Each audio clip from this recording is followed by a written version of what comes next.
आज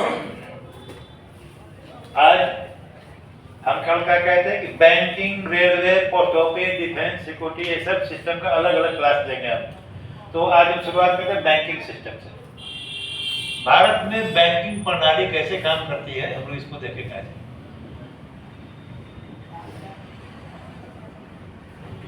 banking system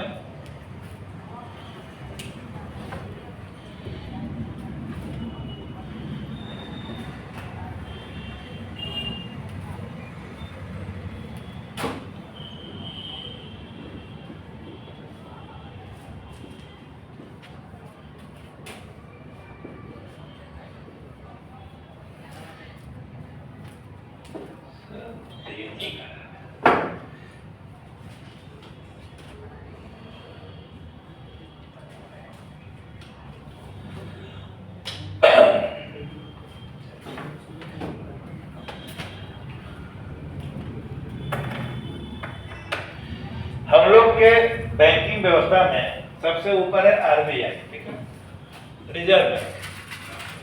ठीक है, रिजर्व बैंक की स्थापना कब हुई थी? हाँ, वेरी गुड। 1 अप्रैल 1935 में इसकी स्थापना हुई थी रिजर्व बैंक की, और इसका राष्ट्रीयकरण जो हुआ था 1949 में। 1935 में हम लोग ब्रिटिश शासक अधीन थे, गुलाम थे। आज़ादी के बाद 1949 में इस आरबीआई का राष्ट्रीयकरण कर दिया गया। बैंकिंग व्यवस्था के टॉप पर है आरबीआई। इसका काम है बैंकों के लिए नियम बनाना, नोट जारी करना और आर्थिक नीतियों को, बैंक ब्याज दर, सीआरआर, रेपो रेट, इस सब को तय करना, बैंक रेट, सब इसका काम है आरबीआई का। पर ओवरऑल बैंकिंग व्यवस्था का ओवरऑल कस्टोडियन यही है आरबीआई। आरबीआई का मुख्यालय है मुंबई में हेड ऑफिस है। इसकी व्यवस्था जो होती है, इसके हेड पर एक गवर्नर होते हैं आरबीआई के। इनको असिस्ट करने के लिए 4 डेप्यूटी गवर्नर होते हैं। यह डेप्यूटी गवर्नर आरबीआई के गवर्नर को उनके काम में सहायता करते हैं। ये अलग अलग विभागों का काम देखते हैं। जैसे आरबीआई के जिम्मे जितने बहुत सारे काम हैं, तो ये अलग अलग विभाग का काम है डिप्टी गवर्नर देखते हैं और उनके ऊपर गवर्नर के होते हैं। यह बहुत ही महत्वपूर्ण संस्था है आरबीआई। पूरे बैंकिंग व्यवस्था का देखभाल यही करती है। यह हो गया आरबीआई। अब इसके बाद आरबीआई के अंतर्गत में बहुत सारे बैंक होते हैं। आरबीआई का मुख्य करके जाना पड़ेगा, ये समस्या है। इस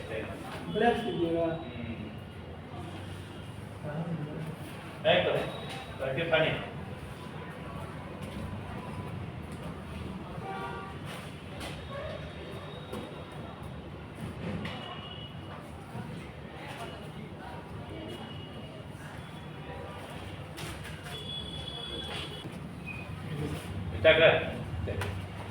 अब तक हम जाने कि बैंकिंग व्यवस्था में सबसे ऊपर है आरबीआई। आरबीआई का काम है कि भारत के सभी सरकारी, निजी, सभी प्रकार के बैंकों का नियमन करना, उसका कंट्रोल करना, उसके लिए नियम कानून तय करना, bank rate, CRR, repo rate, reverse repo, सब कुछ आरबीआई के अंतर्गत ही होता है।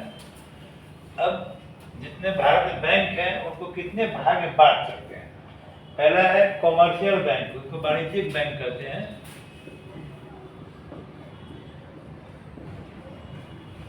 वाणिज्यिक बैंक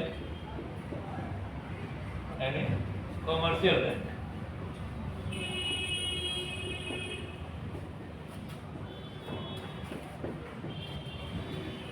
कॉमर्शियल बैंक में सरकारी बैंक भी आते हैं जो पब्लिक सेक्टर के बैंक कहते हैं, और प्राइवेट बैंक भी आते हैं। सरकारी bank State bank, PNB, bank of Baroda, ये सब। टोटल अभी पब्लिक सेक्टर बैंक में सार्वजनिक बैंक कितने हैं? पब्लिक सेक्टर बैंक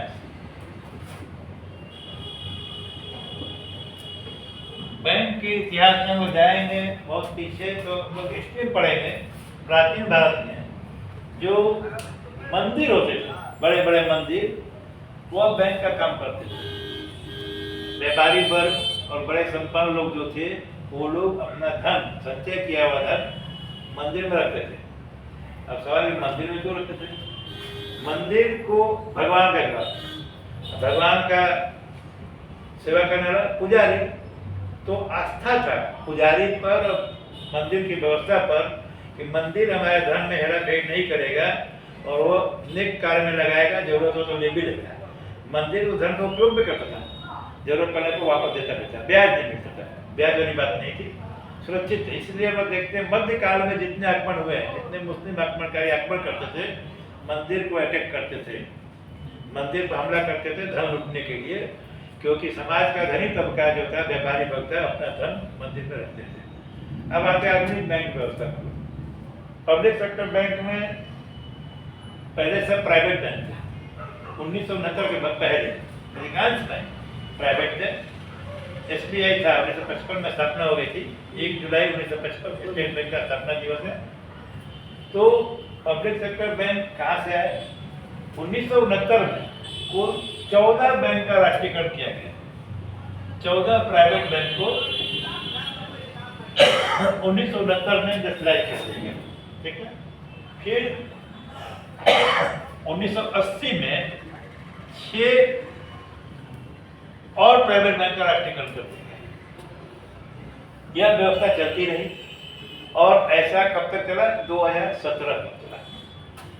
2017 में मोदी सरकार ने एक नियम लाया बैंकों के मर्जर का और बैंक का आपस में विलय करने का। अब सवाल है कि जब यहाँ पर राष्ट्रीयकरण किया गया प्राइवेट बैंक को, तो फिर मर्जर करने की आवश्यकता क्यों आ गई? मर्जर करने के पीछे उद्देश्य ये है, अभी भी मर्जर प्रक्रिया चल रही है, हो सकता है आगे और भी बैंक का विलय हो। मर्जर करने के पीछे कारण मुख्य यह था कि बैंक की पूंजी बढ़े। छोटे छोटे बैंक ग्लोबल बैंक के रूप में काम नहीं कर पाते।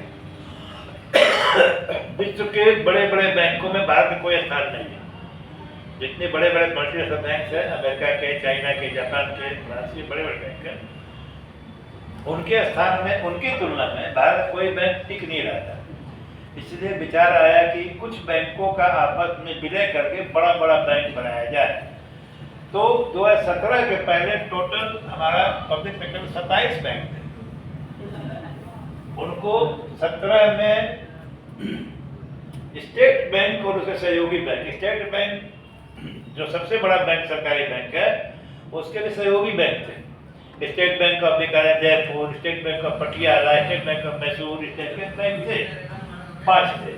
और एक भारतीय महिला बैंक था, वह भी स्टेट बैंक का ही था। तो 17 में एक नियमावली आया कि स्टेट बैंक के सभी बैंकों का, सहयोगी बैंकों का मर्जर कर दिया जाएगा और 1 अप्रैल 2018 से 2018 से सभी स्टेट बैंक के सहयोगी बैंकों का विलय कर दिया गया।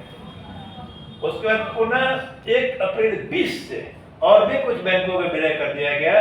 ये संख्या घट करके अब हो गई है सीधे 12। आज की तारीख में सार्वजनिक क्षेत्र सरकारी बैंक जो पब्लिक सेक्टर बैंक है, वो उनकी संख्या हो गई है मात्र 12। तो कुछ महत्वपूर्ण बातें नोट कर लीजिए अब तक के चर्चा में जो बातें आई।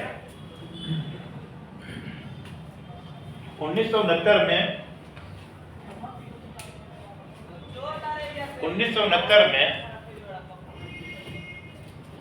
14 निजी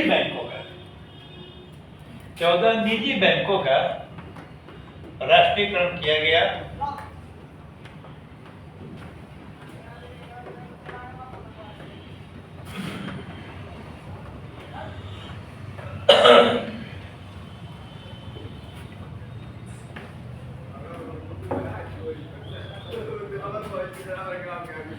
पुनः 1980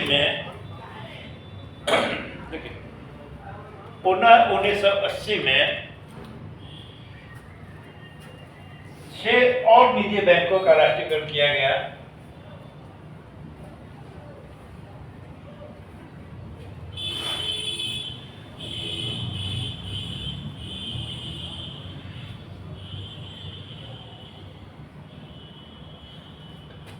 इस प्रकार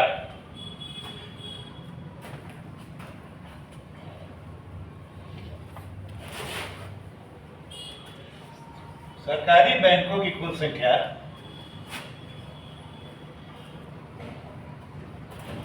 27 हो गई, 27।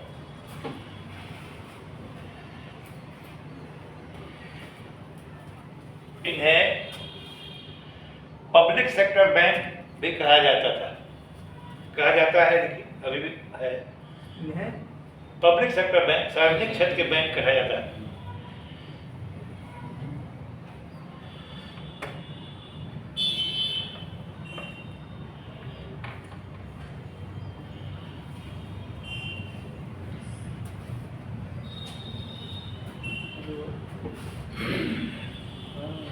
दो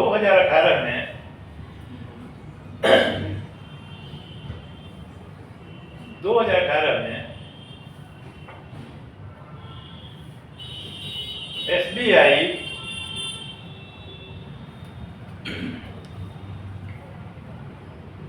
के सहयोगी बैंकों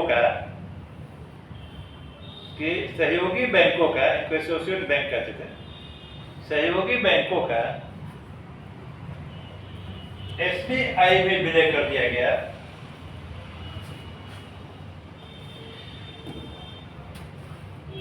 SBI में विलय कर दिया गया।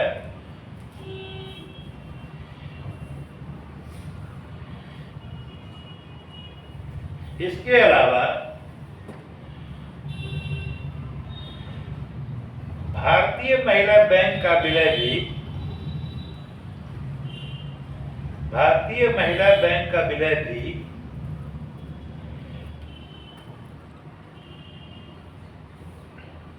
SBI में हो गया।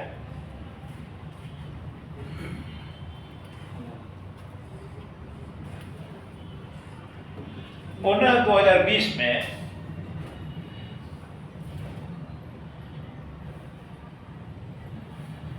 कुछ और बैंकों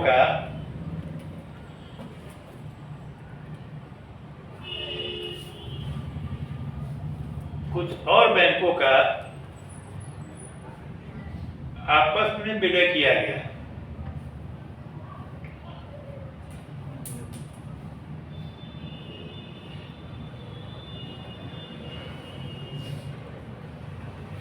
फुल स्टॉप। 1 अप्रैल 20 के बाद से 1 अप्रैल 20 के बाद से वर्तमान में सरकारी बैंकों की कुल संख्या 12 है।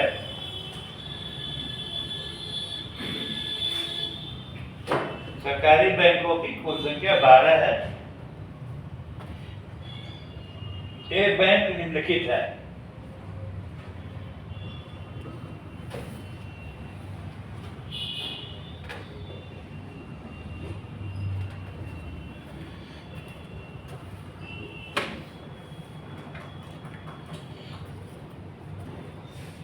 मोबाइल में क्यों व्यस्त है? पेमेंट करना है। पेमेंट किसका? घर का सामान। कभी हो गया।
ये 12 बैंक है, इसमें 9 लिखे, बाकी जगह नहीं है।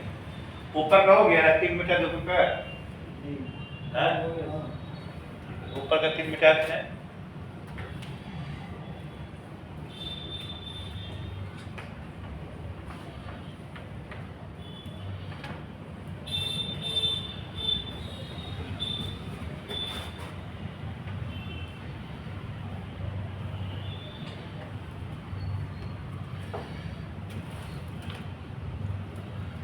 सर ये सब बैंकों का पटना में ब्रांच है कि नहीं? किसका? ये सब बैंकों का? हाँ, सब बैंक है। जैसे हम कलकत्ता गए थे, अधिकांश का धारण है। कलकत्ता में देखें कि सारे बैंकों का बड़ा बड़ा सा ब्रांच था हाँ, उसका जोनल ऑफिस है। वहाँ पे कलकत्ता में। हाँ, रीजनल जोनल ऑफिस है सब। ये सब ब्रांच है। जिला में होता है रीजनल ऑफिस।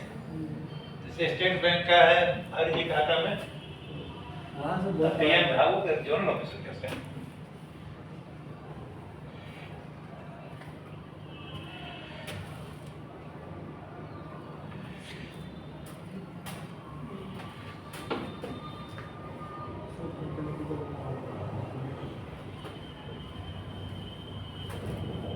दसवां है UCO bank. UCO bank, यूसीयू,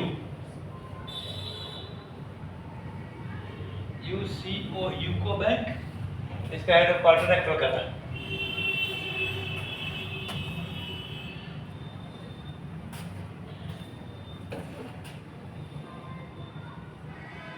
UCO bank, इसका हेड क्वार्टर है कोलकाता।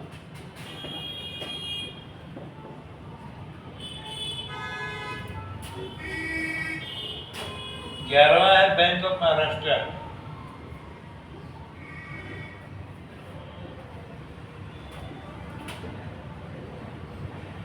इसका हेड ऑफिस है पुणे। और अंतिम बैंक है Punjab and Sind Bank, head office New new दिल्ली। हाँ? Delhi, Delhi. Punjab and Sind Bank, New Delhi.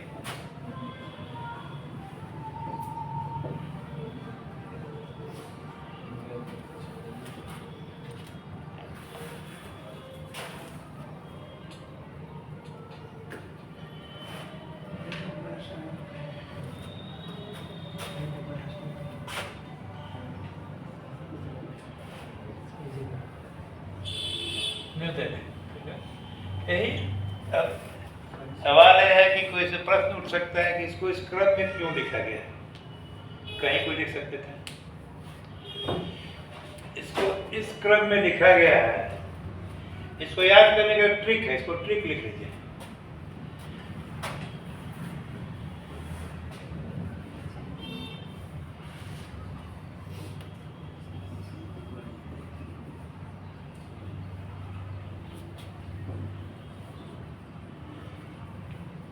चार चार के खंड में बांटिए, 3 खंड।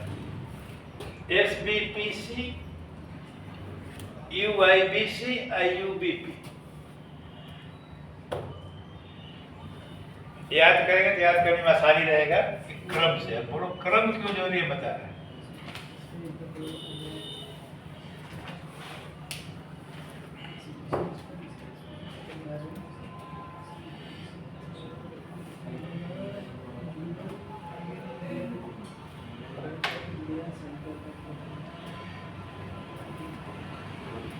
यानी बैंकों को मैंने इस क्रम में लिखा है, SBPC, UIBC, IUBP। यही 12 है, 4 के खंड में 3 खंड कर दीजिए। यही 12 बैंकों को मैंने उस क्रम में लिखा है कि बाजार पूंजी और अपने कस्टमर ब्रांचेस और उनकी पूंजी के हिसाब से ये बैंकों का क्रम है। मैं सबसे बड़ा public sector bank State Bank और सबसे छोटा public sector bank Punjab and Sind Bank. ये इनकी पूंजी और एसेट के अनुसार से इनको वर्गीकरण किया गया है, रैंक किया गया है। उसको सबसे बड़ा बैंक स्टेट बैंक, उसी क्रम में दूसरा सबसे बड़ा बैंक सरकारी बैंक बैंक ऑफ बड़ौदा, उसी क्रम में इसको लिखा गया 12 को। सबसे छोटा बैंक है new Delhi, Punjab and Sind Bank. इसमें रैंक ऊपर नीचे नहीं होता है। हाँ, हो सकता है, क्यों नहीं। कोई बैंक गड़बड़ होने लगा, कोई बैंक आगे बढ़ गया। बहुत पहले पंजाब नेशनल बैंक नंबर 2 था, अब कुछ वर्षों से वो 3 पर आ गया होता है। यह इसका मुख्यालय देखिएगा तो मुंबई में 4 बैंक का मुख्यालय है, ठीक है। 4 बैंक का मुंबई मुख्यालय, आरबीआई छोड़ करके। State bank, bank of India और यूनियन बैंक और सेंट्रल बैंक ऑफ इंडिया, ये 4 का मुंबई में है। 2 का मुख्यालय नई दिल्ली में है, पंजाब नेशनल बैंक और पंजाब एंड सिंध बैंक, दोनों पंजाब वाला न्यू दिल्ली में है। 4 तो 6 हो गए। 2 का मुख्यालय चेन्नई में है, एक इंडियन बैंक का, एक इंडियन ओवरसीज बैंक का। सीधे दिख जाएगा इंडियन सब लगा हुआ है, Indian Bank, Indian Overseas Bank, Chennai. Punjab National Bank, Punjab and Sind Bank, पीछे पंजाब वाला है नई दिल्ली। Indian overseas लिखवाएगा। हाँ लिखा है इंडियन ओवरसीज बैंक का 9 नंबर चेन्नई। हाँ 4 देश हो तो 8 हो गया। और एक है कलकत्ता में यूको बैंक, और एक है बैंक ऑफ महाराष्ट्र पुणे में 2 गो, एक बड़ोदरा में है 3 गो, और एक कहाँ है बेंगलुरु में, कैनरा में। अब बैंक ऑफ बड़ौदा कहाँ लिखा है? बड़ोदरा बड़ोदरा मिट गया है, 2 नंबर का बड़ोदरा। हेडक्वार्टर कहाँ है? बड़ोदरा बैंक नाम में बड़ौदा है और शहर में बड़ोदरा है। बड़ोदरा मुंबई में है सर। हाँ? बड़ोदरा मुंबई में है। नहीं गुजरात में। गुजरात है। हाँ गुजरात में है। उसका नाम जो है बैंक ऑफ बड़ौदा वो वही रह गया, लेकिन बड़ौदा शहर का नाम बदल के बड़ोदरा हो गया है। जैसे शहर का नाम बड़ोदरा आता है, गुजरात का बहुत बड़ा शहर है। ये है हम लोग का 12 पब्लिक सेक्टर बैंक। कब और बैंक के बारे में बताया जाएगा, प्राइवेट बैंक, कोऑपरेटिव बैंक और ग्रामीण बैंक के बारे में कल। चलिए इसको ऑफ कर दीजिए। हाँ।